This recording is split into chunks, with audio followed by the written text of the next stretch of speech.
ఇవన్నీ కూడా దేవుడు అనేటోడు ఉంటాడు, చూస్తాడు, అంతకు 4 ఇంతలు అనుభవిస్తారని నేను అనుకున్నా. సరిగ్గా నేను ప్రమాణ స్వీకారం చేసే రోజే నా మీద కక్ష సాధించిన వాళ్ళని దేవుడే చూపించి దావకంలో షరీక్ చేపించిండు అధ్యక్ష. నేను ఎవరిని ఏం అనాల్సిన పని లేదు. మొదటిసారి నన్ను జైల్లో ఎన్ని రోజులు పెట్టినరో వాళ్ళకి తెలుసు.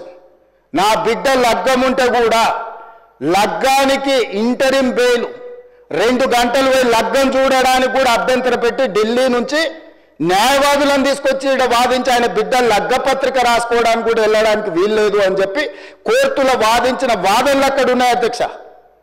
కోర్టు నాకు కండిషనల్ బెయిల్ ఇచ్చింది అధ్యక్ష. చెర్లపల్లి జైలు నుంచి ఎన్కన్వెన్షన్ ఫంక్షన్ హాల్కి పోయి నా బిడ్డ లగ్గపత్రిక రాసుకొని అక్కడ నుంచి సీదా మళ్ళీ చెర్లపల్లి జైలుకు పోయిన అధ్యక్ష.